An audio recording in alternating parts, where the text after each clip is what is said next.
वंदना बेटा, आज तुम्हारी मम्मी के घुटनों में बहुत ज्यादा दर्द हो रहा है। शाम से रह रहकर कराह रही है। हो सके तो थोड़ा सा तेल अजवाइन का गरम करके लगा दो।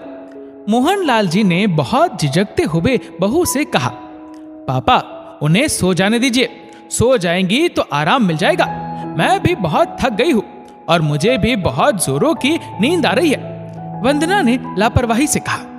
और देवांश कहाँ है? मोहनलाल जी ने आशा भरी नजरों से कमरे के दरवाजे की ओर निहारते हुए कहा, पापा वो भी तो ऑफिस का काम करके थक ही जाते हैं। मम्मी के दर्द का क्या, जब देखो तब होता रहता है। इतना कहकर वंदना ने अपने कमरे का दरवाजा अंदर जाकर बंद कर लिया। मोहनलाल जी की आंखों में आंसू आ गए। ये वही बेटा है जो बिना माँ के पैर दबाए लेटता ही नहीं था और आज उसको माँ के कमरे में झांकने की भी फुर्सत नहीं है। मोहनलाल जी ने रसोई में जाकर कटोरी में सरसों का तेल अजवाइन डालकर गरम किया और ले जाकर अपनी पत्नी सरस्वती के पैरों में लगाने लगे। अरे क्या कर रहे हो आप? मुझे आपसे सेवा करवाने का पाप लगेगा। आप क्या मुझे नरक में डालना चाहते हो? सरस्वती ने जल्दी से पैरों को सिकोड़ लिया। सरस्वती, पति पत्नी को एक दूसरे की सेवा करने में कोई पाप नहीं लगता। और फिर जब घर के बच्चे मर्यादा भूल जाए तो पति पत्नी ही तो एक दूसरे के सहयोगी बनेंगे। ये कहकर मोहनलाल जी जबरदस्ती सरस्वती के पैरों में तेल लगाने लगे।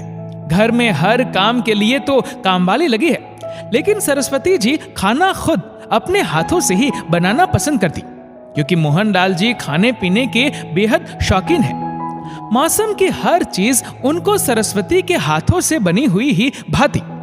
पति का प्यार कह लीजिए या शौक, उन्हें खाना अपने हाथों से बनाने में ही सुकून मिलता।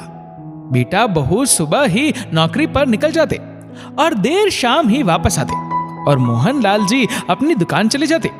तो फिर पूरे दिन घर की जिम्मेदारियां भी सरस्वती ही संभालती। अब शरीर भी ढलना शुरू हो गया था तो थकान तो हो ही जाती और कभी कभी पैरों का दर्द बहुत जोर मारने लगता। अभी मोहनलाल जी सरस्वती को तेल लगा ही रहे थे कि तभी वंदना किसी काम से बाहर निकली और मोहनलाल जी के कमरे की खिड़की खुली हुई थी, क्योंकि उनकी नजरों में ये बिल्कुल भी बुरा नहीं था। वंदना को अपने ससुर का सांस के इस तरह तेल लगाना बड़ा अजीब सा लगा। मम्मी, आपको पता है पापा तो मम्मी की सेवा कर रहे थे। वंदना ने अपनी मम्मी से फोन पर कहा। तो इसमें बुरा ही क्या है? वैसे तुम और देवांश कहाँ थे? हम लोग अपने कमरे में थे, तो तुमको ऐसा कहने में शर्म नहीं आ रही? अरे मम्मी, कुछ तो लिहाज करे कि घर में बेटा बहू भी है। सही बात है, लिहाज तो करना ही चाहिए, लेकिन लिहाज उनको नहीं बल्कि तुम लोगों को करना चाहिए कि बेटा बहू के होते हुए भी बुजुर्ग माँ बाप एक दूसरे की सेवा करने को मजबूर है। मम्मी, हम लोग भी दिन भर ऑफिस में काम करके थक जाते हैं और सिर्फ खाना बनाने का ही तो काम बचता है, बाकी तो मेड आती ही है। अब थकने के बाद तो हम लोगों से किसी की सेवा का सवाल ही नहीं पैदा होता। बेटा, माता पिता चाहे जितने भी थके हो, लेकिन बच्चों की जरा सी भी परेशानी में वो लोग सारी सारी रात उन लोगों के लिए जाग कर गुजार देते हैं और सुबह होते ही फिर से अपनी दिनचर्या में लग जाते हैं। फिर तो जब तुम बच्चे लोग अपना दायित्व नहीं निभाओगे तो माँ बाप को तो एक दूसरे की देखभाल करनी ही पड़ेगी। मुझको कुछ जरूरत होगी तो तुम्हारे पापा मेरी सहायता नहीं करेंगे क्या?